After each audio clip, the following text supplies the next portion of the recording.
ঠিক ৫,৮০০ রানেই থামতে চলেছেন স্টিভেন স্মিথ। গতকাল ভারতের বিপক্ষে ম্যাচ হারের পর দুবাই আন্তর্জাতিক স্টেডিয়ামে উদাস মুখের স্মিথকে দেখে অনেকেই ভাবছিলেন এই বুঝি ফুরিয়ে এলো সময়টা। তবে ফুরিয়ে যাওয়ার সময়টা এতটাই দ্রুত হবে সেটা হয়তো ভাবেননি অনেকেই।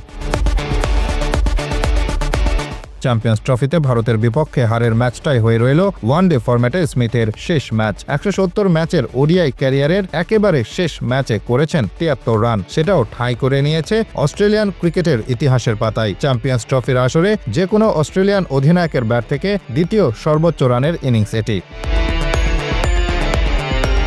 নাতি দীর্ঘ ক্যারিয়ারে স্মিথের সেঞ্চুরি সংখ্যা ১২টি। অস্ট্রেলিয়ার ক্রিকেট ইতিহাসের ষষ্ঠ ব্যাটার হিসেবে এই কীর্তি স্মিথের। রানের হিসেবে স্মিথের অবস্থান ১২তম। অন্যদিকে অস্ট্রেলিয়ার হয়ে ১২ সেঞ্চুরি করেছেন এমন ব্যাটারদের মধ্যে তার গড় দ্বিতীয়। ওয়ানডেতে ক্যারিয়ার সেরা রান ১৬৪, যেটা অধিনায়কদের মধ্যে সর্বোচ্চ ইনিংসের তালিকায় শীর্ষ ১০-এ জায়গা করে নিয়েছে।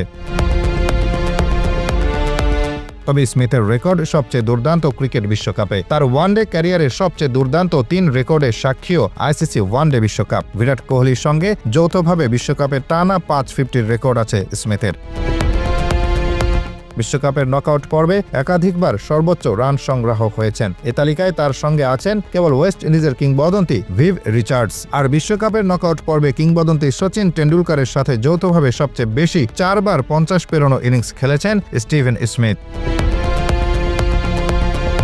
৩৫ বছর বয়সে ১৭০ ওয়ানডে ম্যাচে ৫,৮০০ রান আর ২৮ উইকেট নিয়ে শেষ হল একদিনের ক্রিকেটে স্টিভেন স্মিথ অধ্যায়। ওয়ানডে ক্রিকেট থেকে গুড বাই বললেও স্মিথ মনোযোগ দিতে চান টেস্ট ক্রিকেটে। সামনেই টেস্ট চ্যাম্পিয়নশিপ ফাইনাল, এরপরে আছে মর্যাদার অ্যাশেজের সূচিটাও। স্মিথ চোখ রেখেছেন সেখানে। তিনি বলেন, টেস্ট ক্রিকেট এখনো আমার সর্বোচ্চ অগ্রাধিকার। আমি বিশ্ব টেস্ট চ্যাম্পিয়নশিপ ফাইনাল, শীতকালে ওয়েস্ট ইন্ডিজ সফর এবং এরপর দেশে ইংল্যান্ডের বিপক্ষে সিরিজের জন্য মুখিয়ে আছি। আমি মনে করি আমি এখনো এই পর্যায়ে অনেক কিছু দেওয়ার ক্ষমতা রাখি।